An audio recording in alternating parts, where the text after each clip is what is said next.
सो जाए तो गहरी नींद में जाने के बाद वो रिचार्ज हो जाता है अगले दिन काम करने के लिए। लेकिन आज हम क्या देख रहे हैं? आज पूरी रात सोने के बाद भी इंसान सुबह उठने के बाद अपने आप को फ्रेश महसूस नहीं करता। जहाँ उसको थोड़ा सा आराम मिलेगा वही नींद आना शुरू हो जाएगी, जबकि पूरी रात सो रहा है। इसके बाद भी सुबह उठ के क्या कहेगा? बड़ी थकान लग रही है। क्यों? क्योंकि आज हम सोते भी है ना तो हमें गहरी नींद नहीं आती है। आज हम सोते भी है ना तो तन तो सो जाता है लेकिन हमारा मन जगा रहता है। और इसलिए स्लीप के द्वारा भी जो रिलैक्सेशन मिलना चाहिए, जो रिचार्जिंग होनी चाहिए, वो नहीं हो पाती है। इसलिए वर्तमान समय में मेडिटेशन सीखना बहुत ज़रूरी है। इससे हमारा मन इतना शक्तिशाली होता है कि अगर आप सिर्फ 3 या 4 घंटे की भी नींद ले रहे हैं तो 3-4 घंटे की नींद में भी आप फुल रिलैक्सेशन अनुभव करेंगे। क्यों? क्योंकि आपका मन व्यर्थ से मुक्त हो जाएगा। आप उस स्लीप की स्टेज तक पहुंचने लगेंगे जो एक डेल्टा स्टेज है। इसलिए आज हम मेडिटेशन करने के लिए, तनाव मुक्त जीवन जीने के लिए सबसे पहले मन की शक्ति को पहचानेंगे। हम सब जानते हैं हमारा 2 मन है।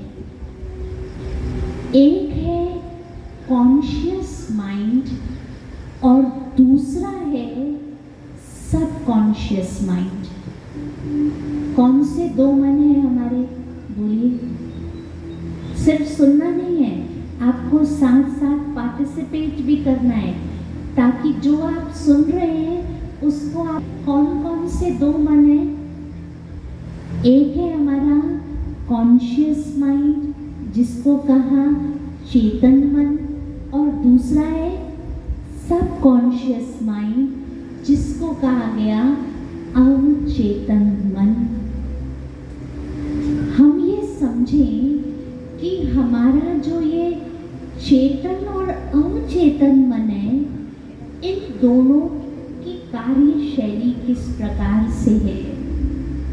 कहते हैं हमारा चेतन मन, हमारा कॉन्शियस माइंड संकल्पों को क्रिएट करता है और हमारा सबकॉन्शियस माइंड क्या करता है? संकल्पों को स्वीकार करता है। जो थॉट आप अपने कॉन्शियस माइंड में क्रिएट करते हैं वो थॉट आपके सबकॉन्शियस माइंड में ट्रांसफर होता है और सबकॉन्शियस माइंड एक आज्ञाकारी सेवक है। क्या है?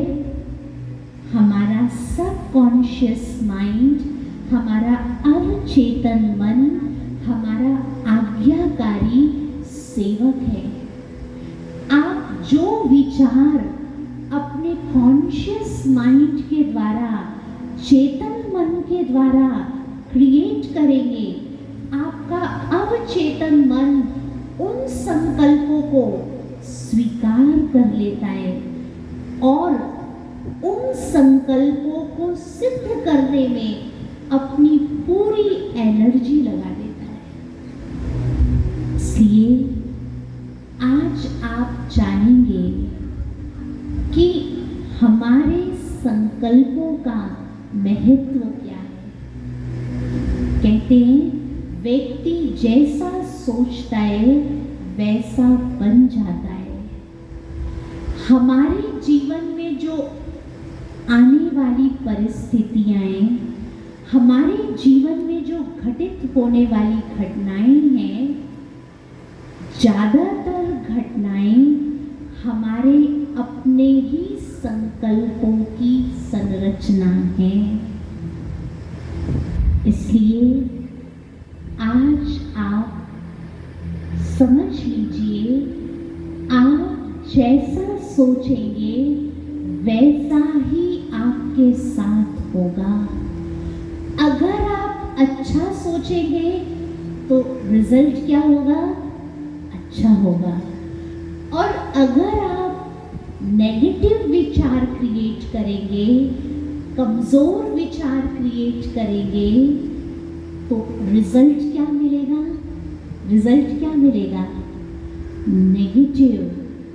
आप अनुभव करेंगे जो सफलता आपको मिलनी चाहिए, वो सफलता आप नहीं प्राप्त कर सकेंगे। कई लोग क्या कहते हैं, मेरे जीवन में बहुत परेशानी है। कई लोग कहते हैं मैं बहुत दुखी हूँ। कई लोग कहते हैं मुझे टेंशन बहुत है। कई लोग कहते हैं मेरे शरीर में रोग बहुत है।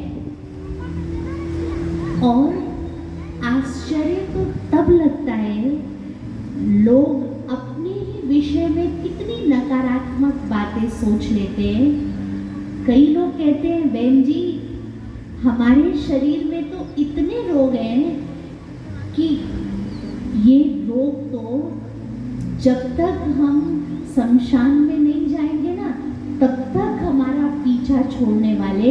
ऐसे विचार डाल रहे कि ये रोग शमशान तक भी हमारा पीछा छोड़ने वाले नहीं है। तो आप देखते हैं कि जो आप अपने लिए सोच रहे हैं, आपको रिजल्ट भी क्या होगा?